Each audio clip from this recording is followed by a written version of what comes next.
භාෂාව නැතුව කිසිම දෙයක් කරන්න බෑ. මොකද එයාලා කතා කරන්නේ අරාබි. සමහරක් කඩේ ඉංග්‍රීසි තේරෙන්නේ නැහැ. ඉතින් එයාලා අරාබියෙන් කියන වචන ඔයාලට තේරෙන්නේ නැති වෙනකොට එයාට තරහ යනවා. එතකොට ඔයාලට කියන වැඩේ කියන වචනේ එකපාරක් දෙපාරක් තුන් පාරක් කියනකොට එයාලට තරහ යනවා. ඊට පස්සේ එයාලා Hi good morning. අදත් පිළිගන්න SLS YouTube channel එකට. මම මොකක්ද දැන් කියන්න ආවේ. ඉතින් මම අද ඔයාලට කියන්න ආවේ ඔයා විදේශගත වෙන්න බලාපොරොත්තුෙන් ඉන්නවනම් මේ දේවල් දැනගෙන නොදැන කිසිම සේත් මේ වගේ රටකට එන්න එපා. මොකද මේවට ආවට පස්සේ ඔයාලට කවදාවත් ආයි ලංකාවට ඔයා හිතන ඉක්මනට යන්න බෑ. මොකද ඒජන්සි වලින් කියන දේවල් ඒජන්සි වලින් කියන කතා අහන්න එපා. අනිත් එක තමයි ඔයාලා මෙහෙට ආවට පස්සේ ඔයාලගේ පෞද්ගලික විස්තර, ඒ කියන්නේ පෞද්ගලික ප්‍රශ්න, ලංකාවේ තියෙන ප්‍රශ්න මෙහෙට අරගෙන එන්නත් එපා. මෙහෙට ප්‍රශ්න අරගෙන ඇවිල්ලා ලංකාවට යන්න ඕන කියලා දඟලන්නත් එපා. මොකද යන්න බෑ කියන එක විශේෂයෙන් කියන්න ඕන. මොකද ඔයාලා මෙහෙට එන්නේ අවුරුදු දෙකක ඇග්‍රීමන්ට් එකකට. ඉතින් ඊ ඇවිල්ලා ඔයාලට ලංකාවට යන්න හදන්න එපා. ගොඩක් කට්ටිය කරන වැරද්දක් තමයි මෙහෙට ඇවිල්ලා මාසයක් දෙකක් යනකොට මට ගෙදර යන්න ඕන, මට ගෙදර මතක් වෙනවා, මට ළමයි මතක් වෙනවා, මට මාත්‍යා මතක් වෙනවා. ඉතින් ලංකාවට යන්න දානවා. ඉතින් එහෙම ලංකාවට යන්න බෑ. ඒ හින්දා ඔයාලා ඒක ඉතින් අතෑර ගන්න.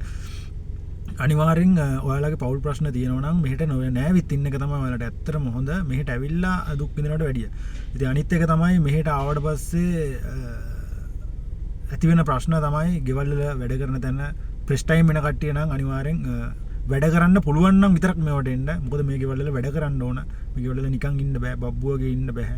ඒ හින්දා ගොඩක් කට්ටිය මෙහෙට ආවලා කියනවා කරදරයි, වැඩ වැඩි, අර වැඩ වැඩි නැහැ. මේ මිනිස්සුන්ගේ ඉතින් මේ විදිය තමයි, ඒ මිනිස්සුන්ගේ විදියට මේ වගේ ඉන්න මිනිස්සු ගොඩක් පුරුදු වෙලා තියෙන්නේ. ඉතින් ඔයාලා ප්‍රෙස් ටයිම් වෙනවා නම් අනිවාර්යෙන් ඒවට පුරුදු වෙන්න බලාගෙන එන්න. ළමයි බලන්නකෝ, ළමයි බලන්න ඕන.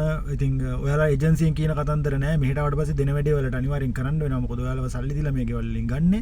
අන්නේ හේතුව හින්දා ගොඩක් කට්ටිය මෙහෙට ආවට පස්සේ කියන්නේ වැඩ වැඩි කියලා. ඉතින් වැඩ වැඩි නැහැ. වැඩ වැඩි තමයි. ඒ වුණාට ඒවා ඔයාලා බැලන්ස් කරගෙන කරන්න දැනගන්න ඕන. අනිත් එක භාෂාව ඉගෙන ගන්න ඕන. ඔයාලා භාෂාව නැතුව මේ රටකට කොච්චර ආවත් වැඩක් නැහැ. ගොඩක් කට්ටිය කරන වැරද්දක් තමයි භාෂාව ඉගෙන ගන්න නැති එක. භාෂාව ඉගෙන ගන්න ඔයාලා පැය 24න් ෆෝන් එකෙන් පැවිසිතරම ෆෝන් එකකින් ගෙදර ඇත් එක කතා කරගෙන ඉන්නවට වඩා ඔයාලා භාෂාව ඉගෙන ගන්න එක ඔයාලට ඇත්තටම වැදගත්. මොකද මේ භාෂාව නැතුව කිසිම දෙයක් කරන්න බෑ. මොකද එයාලා කතා කරන්නේ අරාබි. සමහරක් කඩේ ඉංග්‍රීසි තේරෙන්නේ නැහැ. ඉතින් එයාලා අරාබියෙන් කියන වචන ඔයාලට තේරෙන්නේ නැති වෙනකොට එයාට තරහ යනවා. එතකොට ඔයාට කියන වැඩේ කියන වචනේ එකපාරක් දෙපාරක් තුන් පාරක් කියනකොට එයාලට තරහ යනවා. ඊට පස්සේ එයාලා ඔයාලට බයිනවා. ඉතින් ඒ බයිනකොට කෑ ගහනකොට ඔයාලා හිතන්නේ ඔයාලට තරහට බයිනවා කියලා. ඉතින් තරහට නෙමෙයි බයින්නේ. ඔයාලා දෙයක් ඉගෙන ගන්න. ඉතින් ඒකෙන් ඔයාලා දෙයක් ඉගෙනගෙන ඔයාලා කොහොම හරි මෙතන වැඩ කරනවායි කියලා අදිෂ්ඨානෙ තියාගෙන වැඩ කරන්න ගන්න. එතකොට ඔයාලට මේ ඔක්කොම ප්‍රශ්න හරිනවා. අංක 1 භාෂාව, අංක 2 පිළිවෙල, අංක 3 ඔයාලා කියන වැඩේ කියන්නත් කලින් පුළුවන් නම් දෙයක් දැක්කට පස්සේ ඒක අනිවාර්යෙන් කරන්න. ඉතින් අන්න ඒ 3 ඔයාලා හරියට කරොත් එයාලගේ හිත දිනා ගන්න පුළුවන්. එයාලගේ හිත දිනාගත්තා කියන්නේ ඔයාලට ආයි මේක ඉදිරින් යන්න හිතෙන්නේවත් නැහැ. ඒ තරම් මේ මිනිස්සු හොඳයි. අතර මේ අරාබි මිනිස්සු හොඳයි.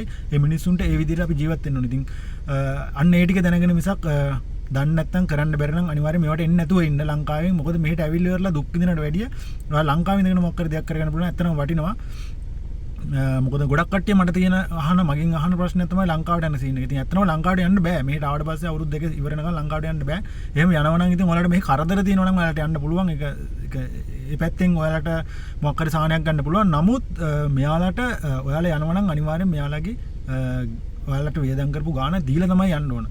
අන්නේ හේතුව හින්දා පුළුවන් නම් මේ වීඩියෝ එක රට එන්න ඉන්න කෙනෙක්ට බලන්න ෂෙයා කරන්න. මෙහෙට ඇවිල්ලා දුක් විඳින වැඩිය බලලා ඉවර වෙලා මේ ටික හදාගෙන මෙහෙට ඇවිල්ලා දෙයක් කරගෙන ගෙයක් දොරක් හදාගෙන යාන වාහනයක් අරගෙන තමන්ගේ පවුලට කරන්න පුළුවන් හැම දෙයක්ම කරලා දරුවන්ට උගන්වලා ඒ දේවල් කරගන්න.